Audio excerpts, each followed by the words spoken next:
It's nice to meet you. What's your name? What are you doing here? We're coming. Give me your next mayor. Really? Yeah. How? No. Will you vote for me for London Mayor? Why not? There we are. You see one. This is how you do it. I'll shake your hand. Oh no, you can if you want. No, I won't. So will you vote for me? Yes. I've got another one.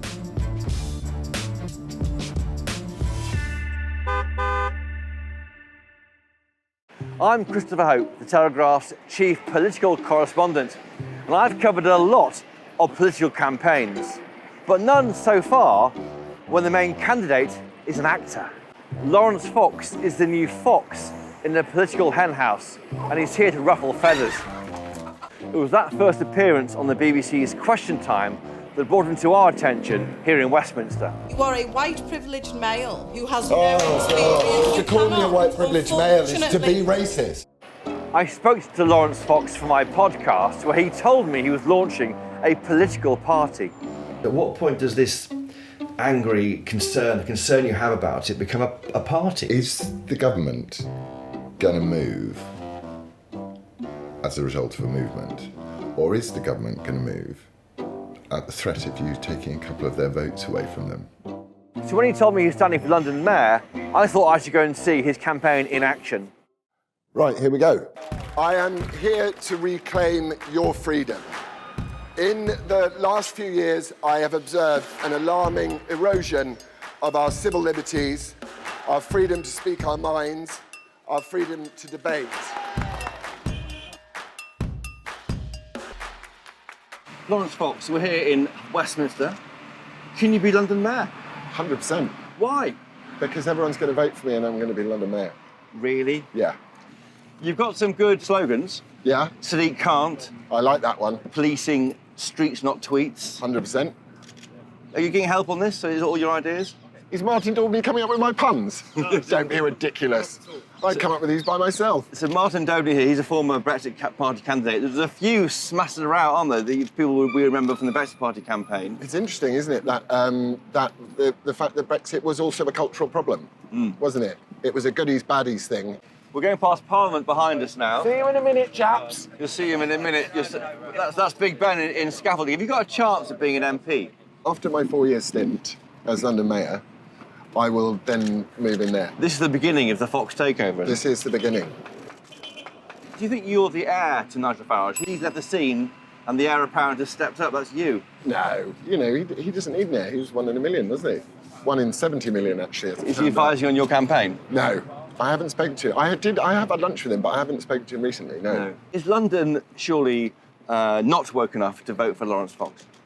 Well, I think there are a lot of shy wokies. Talk the woke religious talk, worship at the altar of wokery, hate people, cancel them, silence their speech. And then there are those that are just quiet. They keep themselves to themselves. So we'll have to see. All right, Sadiqi Weeki. Hi, I'm nicking your house. You can either vote for one of the lockdown candidates or you can vote for your freedom. It is your freedom. It is your London. Reclaim it. Yay! You're being sued for calling somebody a paedophile on the internet or free people. How does this equate to your values of free speech? I was called a racist by people. So you called them a paedophile? Free speech. That's free speech, in your opinion? Free speech. You throw a meaningless and baseless insult at someone, you get a meaningless and baseless insult in return.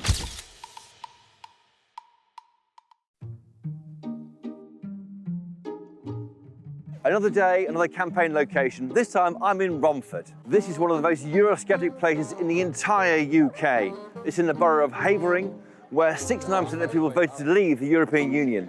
Back in 2016, at the EU referendum, this is a place where Nigel Farage, the UKIP leader, targeted. So does this mean that this area could be susceptible to another disruptor, one like Laurence Fox? Is it what you thought when you dreamt this idea last September? It's more fun. Yeah. Because it's like, you know, you do actually get to meet loads of people and hear people's stories. It's nice to meet you. What's your name? What are you doing here? We're coming. Give me your next mayor. But what's also nice is that he said, this lady came up to me and she said, I really like everything you say, but I think you're absolutely wrong on the lockdown. Oh, really? And she goes, "You're totally wrong on it." And I was like, "But that's okay. We don't have to agree on everything, do we?" Yeah. You'll do a great job, you would. I will. Sort them out. I will. You need to sort them out. I think it's good. It's good, but obviously it's kind of new, isn't it, to me? This Yeah. stuff. You never quite know what you're going to get. No, no. What would you say to Sadiq? Just hurry up and sort it. Oh, thank you. You said, will you vote for me yet? I haven't heard you say that from you. No, I don't say that. Yeah, are I you shouldn't embarrassed? do Are that. you being out? Are you embarrassed? No, I'm not. Is that what you meant to have? You meant to say, There's no will you- handbook. Well, you meant to say, will you vote for me? Is that what I meant to say? Yes. Will you vote for me for London Mayor? There we are. You see, one. This is how you do it. As lockdown lifts, what's the point of Laurence Fox's party? Is that a worry for you? No, we've got a major free speech problem in the UK. Major one. Yeah. So there's legs in the Reclaim Party in that sense, isn't it? Because Well, it's not just a apparently one. it's not legs in the Reclaim Party, there's a dire need for the Reclaim Party. Yeah. You know what I mean? Oh, it's really hard. Big crowd as the B&M, everyone they're selling, they're busy, and we are sitting indoors. I'm really sorry. That would drive me mad. Actually, that would be really awful because you're smaller traders. You should be protected even more, shouldn't you? Sadiq's just ruined everything for you. Can't get around. Drivers anyway. Yeah. You should No, still celebrate the back cab I because he's mean, not even included them in his transport policy. No. 15 months ago, you were an actor who got a gig on Question Time, and then you said what you thought. Yeah. And now here you are in Romford in a pub, trying to get people to vote for you. What an insane 15 months it's been. It's such a pleasure. Thank you. Brilliant. Thank Thanks you ever so so much. much. Thank you. There's a huge constituency of people that really want to express themselves. And they shouldn't just feel ashamed just because, Sadiq does the whole divide and rule thing that he does. Everyone here is a Londoner. And they've all got a right to speak. Am Hiya. I allowed to shake hands? Yes, you are. How are you? Yes. All I can say is good luck. And 100% you've got this market backing to be mayor. You're my chief campaigner. That's And the nice other thing. communities that I talk to, they are, they're very favourable. Do I get a hug? Go for it. Thank you. That's so nice. The nicest thing anyone's ever said to me. Do you feel a degree of responsibility on your shoulders having met voters who want to vote for you? Yeah, but also I think, politicians have ruined it, haven't they? That's the thing. When someone said to me... Well, they feel ignored, don't they? They feel forgotten, don't they? Well, they don't fit into the sort of virtue London that Sadiq wants to build, this sort of identitarian London, which is so divided, and I don't want to be divided. We're all Londoners, we're all Brits. Yeah. This is the thing that really bothers me about the racism thing. It's like, if we just all go, we're all Brits, then that kind of covers whatever we happen to have immutable characteristics-wise, I think it's inspiring, and also people come and ask you proper questions. And what I've had to say to a few people, they go, why would you be a good mayor? And I go, well, look at what a job that the actual professional politicians have done. Well, on that point, why would you be a good mayor? You'll be in charge of the transport network and the policing service. Why are you possibly the right person for that? Well, I think if you just apply common sense to most situations, for example, the outside market in Romford, why is that closed? Why was that being closed? You got fresh air circulating all the way through. Why is it being closed? That's the law. So the police are actually applying the law. Asda is full, right? So your big corporation is full. All these things, these choices are made in Parliament where you won't be. You're in charge of an operational police force. Well, hang on a minute. Hang on just 1 minute, Chris. Are there police commissioners around the countryside that are deciding what is and isn't a hate crime? Is that legislated through Parliament? No, it's not.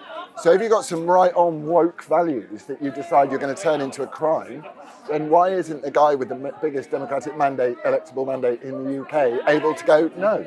I am going to vote for that gentleman there, 100%. He's young, but he's very fresh and he's got some really good ideas. And if he's voted in, I think he will go far. So that's why I think, I've got young children. I've got 2 daughters. I want the future secure for them and not restricted. And why are you here supporting Laurence Fox? I think he's just the first politician I've seen for a while that actually agrees with a lot of the things I've been concerned about, mainly freedom of speech and also the destruction of history and removal of statues. I'm very against that. And I'm also quite concerned about kind of the woke outrage mobs and how that's being used to just destroy people's careers on a whim.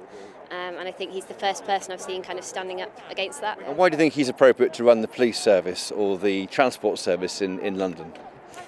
I'm not sure about that, to be honest. Well, that's what you're voting for. You're voting for a mayor who will run the police, who'll be in charge of the police and the transport. And he's not really tested in that area, is he?